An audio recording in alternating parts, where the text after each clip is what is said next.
This was, there was a letter written by Maurice Maigret in 1933. He is a poet, dramatist, well-known person. Perhaps you know him more, no? No? You know him? He is a famous man, no? Yeah, Maurice Maigret. Now, in 1933, he wrote a letter to the mother, asking essentially about this complexity of this creation. God is this thing, that thing, etc., etc., so beautiful, so nice, so benevolent and whatnot. But why there is ugliness? Why there is falsehood? Why there is all kind of things? It means that the Queen's question. You see, this is what he wrote to the mother in French, and mother showed that thing to Sherbendu, that letter which he had written to the mother. You see, and Sherbendu took that letter from her and told the mother, I will answer it. He said, I will answer that later. And then he wrote an answer in June 1933. That was, of course, first written in English by Sherbendu himself. At that time, he was writing himself. But I believe, I don't know, I'm not very sure, but I believe that that letter was translated by Pavitra in French and sent to Maigret in French. I will have to confirm, I'm not too sure, but that is how it will happen.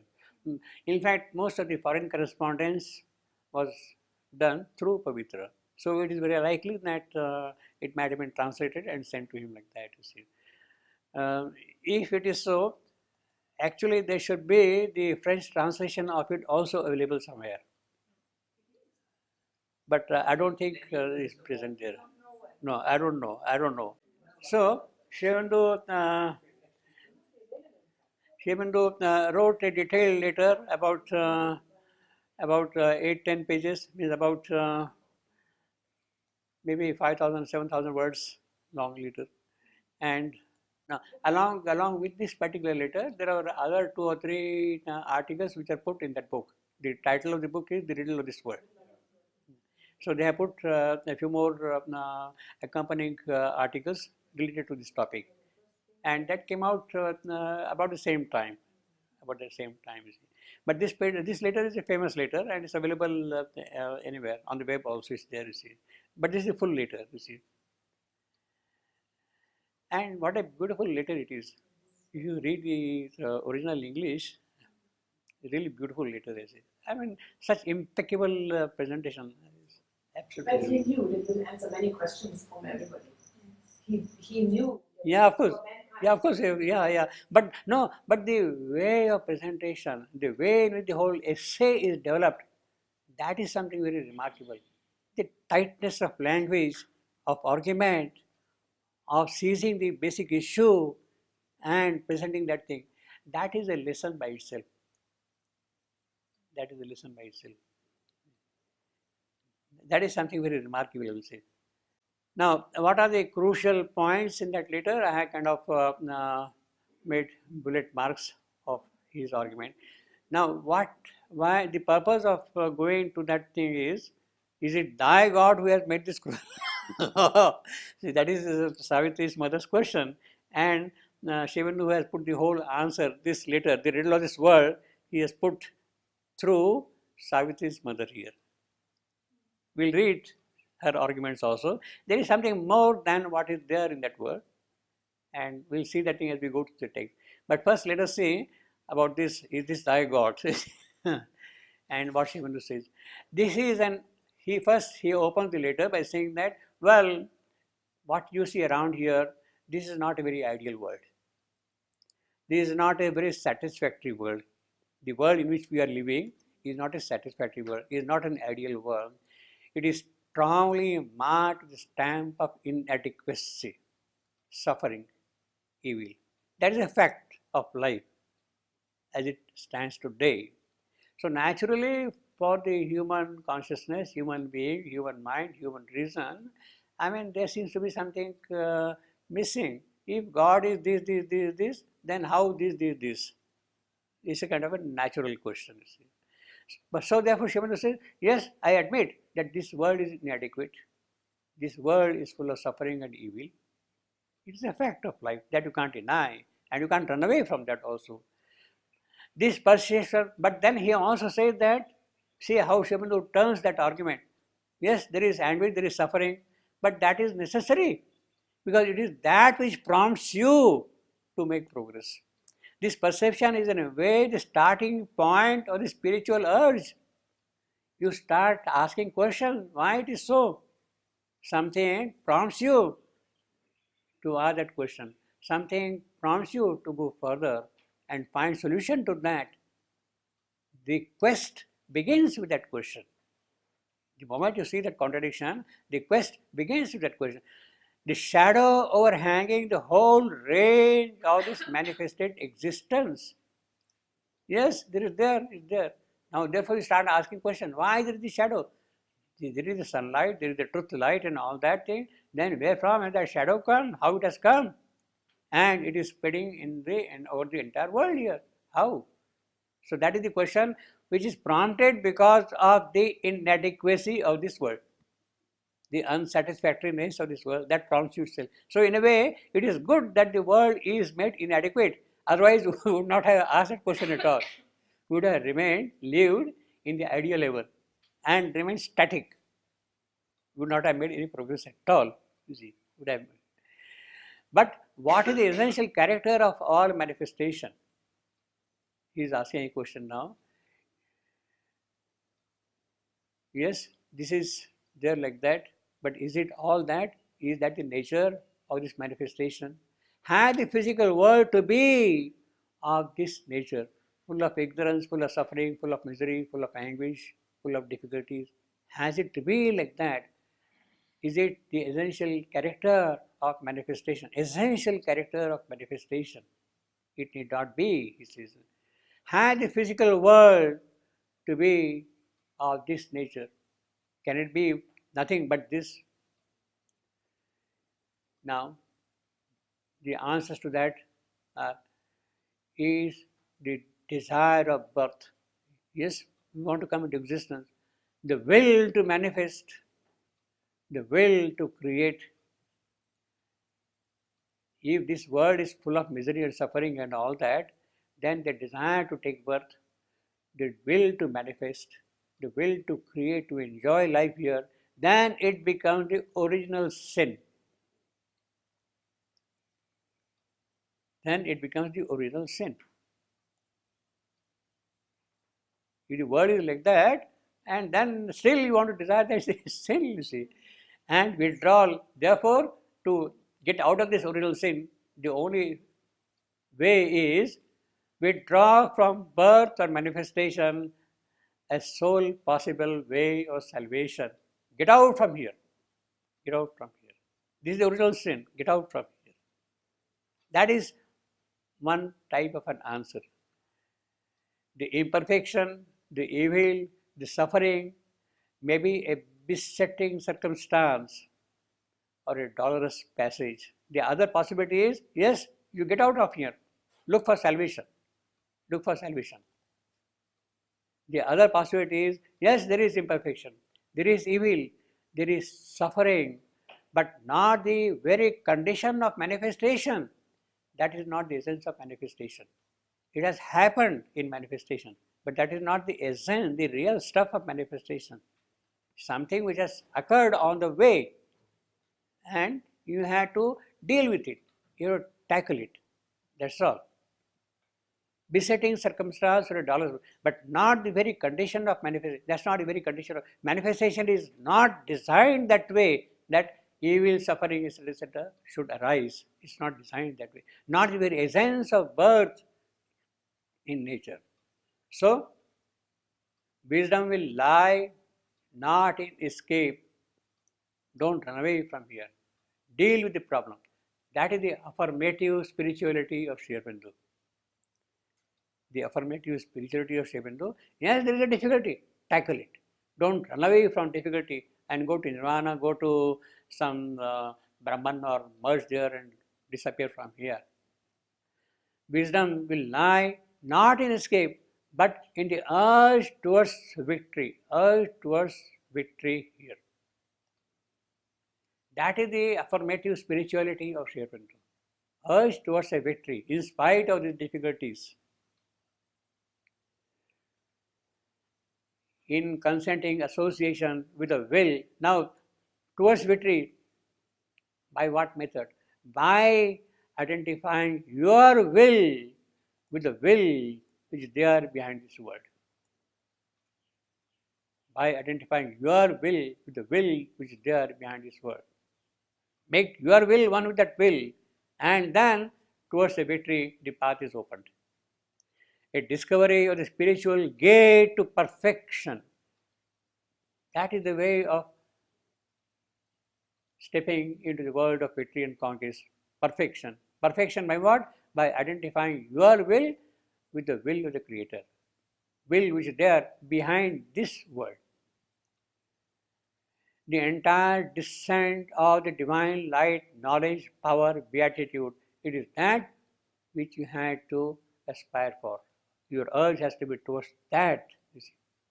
That is the will behind the whole creation.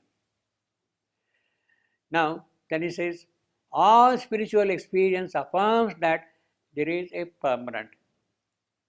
Buddha says permanent, immortality, Vedanti, they all say yes, up there, you see, permanent. Above the transience of this manifested world. Brahman is there above the phenomenal world here. Is there then an unbreachable gulf between that which is beyond and that which is here? You have got great worlds of happiness there, and here you have got low worlds of misery. Is there a bridge joining them together? That is the question he is raising here. Are they two perpetual opposites? And only by living this adventure in time, by overleaping the gulf, can man reach the eternal. You forget about this creation, jump over the gulf and live in that world altogether. Is that the only solution? Well, that has been the traditional solution. There is a difficulty, but there is something happy also there. So you abandon the difficulty, forget about it, and go up there. See, there is this indubitable experience, but then he says, although this world is a world of misery and all that, yet it is in this world at times you have some kind of a spiritual happiness, spiritual peace, spiritual joy. Where does that come from? You are living in this phenomenal world, and at times you do experience that spiritual element here also. See, there is this indubitable experience that the divine is here in everything, as well as above and beyond. It is a significant and illuminating fact that the knower of Brahman, even moving and acting this world, even bearing all its shocks, can live in some absolute peace, light, the divine. This is a world of illusion, world of mithya, dream, or whatever you want to call, etc., etc. And still, there is an absolute peace. Is that not a contradiction? Does it not mean that this world is not really an illusion, it's not just a dream at all, it's not mithya, it's not false? Because you do experience sometimes this light, this peace, this beatitude, this divine presence here. Where does that come from? It's not only up there, here also you can do that. In other words, there is a possibility of those things existing here also in this creation. There is here something other than that transient opposition. It is not only here and there. The world of misery and the world of happiness is not a transient opposition. Here also you do open to that joy sometimes. There is a mystery, therefore there is a mystery. In this world, therefore there is a mystery. See how logically he is developing these arguments. See, there is a mystery, a problem. The spiritual possibility of your experiencing joy, peace, etc. here, this spiritual possibility brings a ray of hope into the darkness of our fallen existence. Because you at times you can experience the spiritual peace, spiritual light, etc., etc. There is a ray of hope that the darkness can be changed, can become bright. There is a ray of hope. If you have not done it, it does not mean that it cannot be done. It does not mean it can be. The obligation is therefore on you to do it, not abandon it. Therefore, the first question arises: is this world an unchanging succession of the same phenomenon always? Because there is misery, there is suffering, does it keep on repeating forever? Does it remain in that sense static, without any progress, without new possibilities entering into it? Is it static? Is it unchanging? In other words, is it non-evolutionary? Stay where you are, as you are, you see. Or is there in it an evolutionary urge? So that is the question which you have to ask now. Is there an evolutionary urge in this creation of progress, of moving forward? If it is there, then there is something worthwhile in it. Then perhaps it is that track which we have to follow and move forward. An evolutionary effect, a ladder of ascension somewhere from an original apparent inconscience to a more and more developed consciousness. The hierarchy of planes is there of consciousness, and you have to perhaps climb one above the other constantly. More and more developed consciousness. That is what has to happen here constantly, see. More and more, from each development, still ascending, emerging on highest heights, not yet within our normal reach. Is that not a possibility there? In other words, in fact, we have skipped many steps there. He is telling you, okay, there was matter, there came life, there came mind. Is that the end? Is that the end? Is that the end? The consciousness is constantly growing, is progressing, and therefore, will it not open to a higher and higher consciousness which can change everything? That possibility is therefore intrinsically present in the process of evolution. If so, what is the sense? The issue of progression. If there is a possibility of evolution, what is the sense of the evolution? Where is that evolution going to lead you? What is the progression? What is that you are trying to attain? Yes, matter, life, mind, etc., all that thing, etc. Everything seems to point to such a progression as a fact. So Sri Aurobindo comes here as a great promiser. Don't get subdued by the present status, present conditions. Don't succumb to the present plight. There is a progression. Progression is a fact. You may not be able to see it, but it is built into the very nature of things, and you have to do that thing. In the spiritual experience, we discover that the inconscient from which all starts is only apparent. Yes, everything starts from inconscient, but that is not the real beginning. The real beginning is behind the inconscient, there is something else. Inconscience is a purposeful projection on that something else for a certain way of getting things done. Inconscience is a mechanism of achieving something, and don't get locked with inconscience that way and condemn it forever.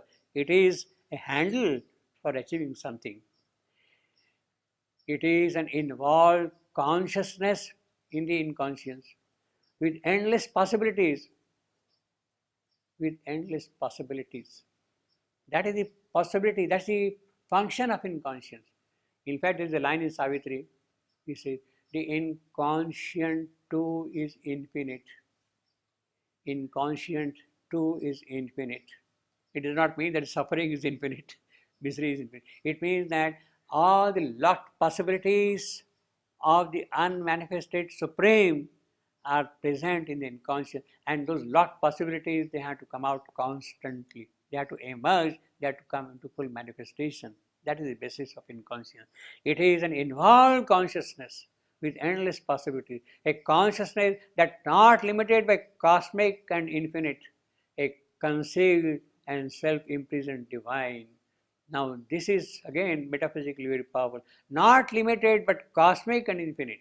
That consciousness is not just limited to itself. It is locked for a purpose. Out of this apparent inconsciousness, again he repeats the same thing, apparent inconscience. Out of this apparent inconscience, each potentiality is revealed in its turn, one by one. First comes matter, comes life, comes mind, etc. Each potentiality reveals by one. This evolution, this spiritual progression does not stop in the imperfect being. You are imperfect, you are suffering, but it does not stop with that. It cannot stop with that. It will not stop with that. Even if you want to stop it, it will not stop. You cannot prevent the progress. You cannot prevent the progress. It is built into the very system of things. This evolution, this spiritual progression does not stop in the imperfect being. That is what we are. We are not the last creature of this progress. There is the possibility. There comes at a certain point this certitude.